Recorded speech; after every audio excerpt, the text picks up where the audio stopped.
Hello and I welcome you all to world affairs. मैं हूं प्रशांत Dhawan. Now आज के समय जो पाकिस्तान में हो रहा है ना, ये दुनिया के किसी भी और कंट्री में होता तो ग्लोबल हेडलाइन बन रही होती, यूएन में इसका डिस्कशन हो रहा होता। बट दुनिया इस वक्त बिल्कुल चुप है। यहाँ पे आप देख पाओगे एक हिंदू टेम्पल को पाकिस्तान में डिमोलिश कर दिया गया। फिर एक और हिंदू टेम्पल है, इसको 24 घंटे के अंदर अंदर एक रॉकेट लॉन्चर से अटैक किया गया। इस पर रिसेंटली बहुत आर्टिकल्स पब्लिश हुए हैं और इवन मैं देख रहा था वेस्टर्न जो जर्नलिस्ट हैं ट्विटर पे इसके बारे में लिख रहे थे कि ये सब पाकिस्तान में हो रहा है। पाकिस्तान के सिंध प्रोविंस में एक हिंदू टेम्पल को डिस्ट्रॉय कर दिया जाता है, दूसरे हिंदू टेम्पल पे रॉकेट लॉन्चर से अटैक होता है। ये इशू हम यूनाइटेड किंगडम के पार्लियामेंट में डिस्कस क्यों नहीं करते? कई टॉपिक्स हैं इंडिया से रिलेटेड जहां पर अभी कुछ हुआ भी नहीं होता, मगर उससे पहले ही काफी सारे डिबेट्स हो जाते हैं यूके में। तो इस टॉपिक पर यूके में डिबेट क्यों नहीं हो सकता? तो ये बात जर्नलिस्ट रेस तो कर रहे हैं, मगर देखना होगा कि यूके की गवर्नमेंट, इवन यूएस की गवर्नमेंट, यूरोपियन पार्लियामेंट जिस अर्जेंसी से बाकी इश्यूज पर डिस्कशन करते हैं, डिबेट करते हैं, क्या ये टॉपिक भी वहां पर डिस्कस किया जाएगा? नाउ ऑब्वियसली यहाँ पे आपका क्वेश्चन आएगा, वेट, तो पाकिस्तान में अचानक से इन लोगों ने एक हिंदू टेम्पल डिमोलिश कर दिया, इसके पीछे रीजन क्या है? कुछ यहाँ पर पुलिस एडमिनिस्ट्रेशन कुछ तो होता होगा ना, ये इन्होंने कर कैसे दिया? वेल, कहानी बड़ी अजीब सी है। पहली बात हो ना, देखो आज के समय पाकिस्तान में टोटल हिंदू पॉपुलेशन कितनी है, इसको लेकर एक बहुत ही बड़ा क्वेश्चन है। पाकिस्तान की गवर्नमेंट काफ़ी बार क्लेम करती है कि इनके यहाँ हिंदू पॉपुलेशन 40 लाख से ऊपर है, कई नंबर कोट कर देते हैं, जबकि जो नेशनल डेटाबेस रिपोर्ट है वो कहता है कि ओवर 22 लाख हिंदू पॉपुलेशन है इन पाकिस्तान। बट एक्चुअल पॉपुलेशन किसी को पता नहीं है। मगर एक बात सबको ये पता है कि जो छोटी सी पॉपुलेशन बची है ना पाकिस्तान में हिंदूज की, इस पर भी आज के समय बहुत ज़्यादा परसिक्यूशन हो रहा है, फोर्स कन्वर्जन किए जाते हैं यहाँ पर। इवन दो जितने भी हिंदूज आज के समय पाकिस्तान में बचे हैं ना, वो प्राइमरली पाकिस्तान के सिंध प्रोविंस में आपको मिलेंगे। बाकी सब लोकेशन में आप कह सकते हैं हिंदू पॉपुलेशन को वाइप आउट कर दिया जा चुका है। यही एक रीजन बचा है पाकिस्तान में जहाँ पे कुछ आपको हिंदू मंदिर मिलेंगे और ऑफकोर्स हिंदू पॉपुलेशन आपको मिलेगी। मगर अब हम देख रहे हैं कि धीरे धीरे जो ये टेम्पल्स हैं सिंध में, इनको भी टारगेट किया जा रहा है। और इसका रिसेंट केस आपके सामने है। पाकिस्तान का देखो सबसे बड़ा शहर पॉपुलेशन के हिसाब से, इवन मैं कहूंगा फाइनेंशियल वैल्यू के हिसाब से, है कराची। कराची बिल्कुल आपको पाकिस्तान के सिंध प्रोविंस में मिलेगा। यहाँ पे आप देख पाएंगे, यहाँ पे आपको मिल जाएगा कराची। नाउ कराची में क्या हुआ कि इनका एक एरिया है सोल्जर बाजार करके, वहां पे एक हिंदू टेम्पल था जिसका नाम था हमारी माता टेम्पल। इस टेम्पल को तोड़ने की कोशिश बहुत लंबे समय से चल रही थी। ये बात टेम्पल के जो एडमिनिस्ट्रेशन के लोग हैं उन्होंने खुद ये बात बताई है कि लंबे समय से क्या था कि कई बिल्डर थे, उन्होंने नकली डॉक्यूमेंट बना लिए थे और वो लोग क्लेम कर रहे थे कि ये टेम्पल की ज़मीन बिलोंग करती है उन लोगों को। और उनका प्लान ये था कि इस टेम्पल को तुड़वा के यहाँ पे एक कमर्शियल बिल्डिंग बनाएंगे। मगर टेम्पल के लोगों ने कहा कि नहीं, 150 साल का इतिहास है इस मंदिर का, ये मंदिर यहाँ पे रहेगा। नाउ सिंध यहाँ पे हिंदू कम्युनिटी पीछे हटी नहीं। अचानक से क्या होता है कि सिंध गवर्नमेंट की तरफ से कई बुलडोजर आते हैं और वो इस टेम्पल को डिस्ट्रॉय कर देते हैं। और रीज़न क्या दिया जाता है? रीज़न ये लोग देते हैं कि ये स्ट्रक्चर वीक था। ये बहुत ही मैं पहली बार सुन रहा हूँ। इन्होंने टेम्पल इसलिए तोड़ दिया अचानक से, वो भी बिल्कुल सुबह सुबह जब लोग सो रहे थे, अचानक से बुलडोजर आए, इन्होंने डिमोलिश करना स्टार्ट कर दिया टेम्पल को। और ये कहा कि जी ये अचानक से जो टेम्पल है तो डेंजरस स्ट्रक्चर है और हम यहाँ पे अलाउ नहीं कर सकते कि ये स्ट्रक्चर रहेगा।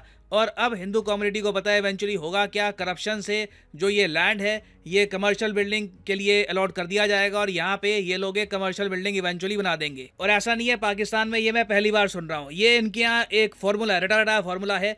जब बात आती है माइनॉरिटीज़ की बिल्डिंग की, जो भी देखो ये पाकिस्तान में कमर्शियल बिल्डिंग बनाने वाले बिजनेसमैन हैं, वो टारगेट करते हैं माइनॉरिटीज़ को, क्रिश्चियन, हिंदू, सिख, क्योंकि इनकी बात सुनने के लिए पाकिस्तान में कोई है नहीं। इनको काफ़ी बार एक छोटा सा बहाना चाहिए होता है इनकी ज़मीन हड़पने का। उसके बाद कोर्ट में और जगह माइनॉरिटी कम्युनिटी के लोग धक्के खाते रहते हैं, कुछ उनको निवारण मिलता नहीं है। इससे पहले मैंने देखा था 2021 में एक धर्मशाला तोड़ दी गई थी नकली डॉक्यूमेंट बनाकर। ये बहुत ही लंबे समय से पाकिस्तान में होता आया है और आने वाले कुछ सालों में कोई बड़ी बात नहीं है, ये हिंदू टेम्पल्स बहुत ज़्यादा कम कर देंगे इस फॉर्मूले के साथ। पहले नकली डॉक्यूमेंट बना लिए, फिर ये कहा कि टेम्पल बहुत पुराना है, स्ट्रक्चर बहुत वीक है, तो हम इसको तोड़ रहे हैं। उसके बाद जो नकली डॉक्यूमेंट वाला जो केस है वो चला जाएगा कोर्ट में और कोर्ट कहेगा कि यहाँ पर ठीक है, एक कमर्शियल बिल्डिंग आप बना सकते हैं। तो ये अपने आप में एक शॉकिंग केस है ना। ये हो गया ना, उसके बाद अचानक से एक और हिंदू टेम्पल है पाकिस्तान के सिंध प्रोविंस में, उस पर एक रॉकेट लॉन्चर से अटैक किया जाता है।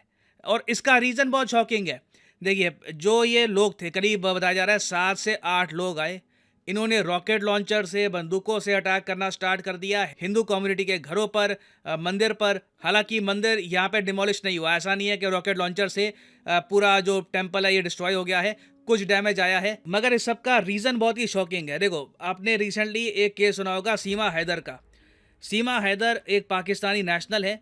ये अपने 4 बच्चों के साथ रिसेंटली इलीगल तरीके से, जी हाँ, इलीगल तरीके से इंडिया में आ गई। इनका कहना यह है कि पाकिस्तान से ये गई नेपाल में, वहाँ से इंडिया में आ गई। रीज़न क्या है? रीज़न ये है कि इंडिया में इनको लव हो गया था एक व्यक्ति से, और पबजी खेलते रहे ये लोग बहुत लंबे समय से, और इवेंचुअली जो फीलिंग्स है डेवलप हो गई, इसलिए ये इंडिया में आ गई। नाउ रियलिटी क्या है इस केस की किसी को नहीं पता कि सीमा हैदर कौन है, इनके आने का रीज़न यहाँ पर क्या है, इवेंचुअली यहाँ पर होगा क्या।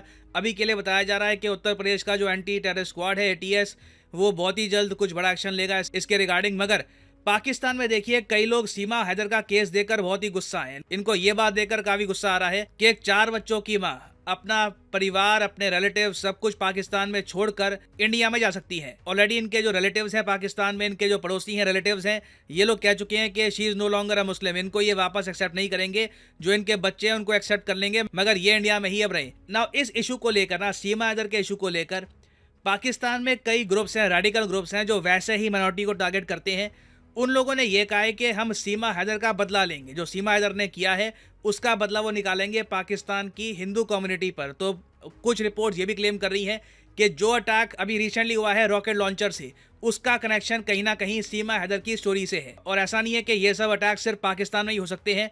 रिसेंटली मुंबई पुलिस को थ्रेट मिला कि 26/11 जैसा अटैक फिर से किया जाएगा सीमा हैदर केस की वजह से। तो बिल्कुल एक सैड पॉसिबिलिटी दिख रही है कि जो हिंदू कम्युनिटी है पाकिस्तान पे, उन पे इन द फ्यूचर अटैक हो सकते हैं। किस तरीके की रिपोर्ट सामने आ रही है उससे तो ये लग रहा है। और यहाँ पे आप देख पाओगे, ये आपको एक ट्वीट दिखेगी human rights commission of Pakistan की। ये लोग ये भी कह रहे हैं कि जो पाकिस्तान का ह्यूमन राइट्स कमीशन है, ये अलार्म्ड है इस बात को लेकर कि सिंध के कई इलाकों में, कई डिस्ट्रिक्ट्स में लॉ एंड ऑर्डर की सिचुएशन इतनी खराब हो गई है कि 30 मेंबर हैं हिंदू कम्युनिटी के, इनको बंदी बना के रख दिया गया है। इन 30 लोगों में से कई बच्चे हैं, कई औरतें हैं। तो सिचुएशन देखिए इस वक्त पाकिस्तान में बहुत खराब है। और सबसे सैड बात यह है कि इस सब के बारे में हम कुछ कर भी नहीं सकते। हम लोग UN में ये बात दोहरा सकते हैं, जो इंडिया पहले भी कह चुका है, कि कोई भी रिलीजियस माइनॉरिटी अपना रिलीजन फ्रीली प्रैक्टिस नहीं कर सकती पाकिस्तान में। खैर, प्रैक्टिस करना तो यहाँ पे दूर की बात है, सर्वाइवल का भी क्वेश्चन सामने आ रहा है। मगर सिंस पाकिस्तान में ना ऑल टुगेदर स्टैंडर्ड्स इतने लो हैं, पाकिस्तान पहली बात तो खुल के कहता है कि हम सेकुलर है ही नहीं,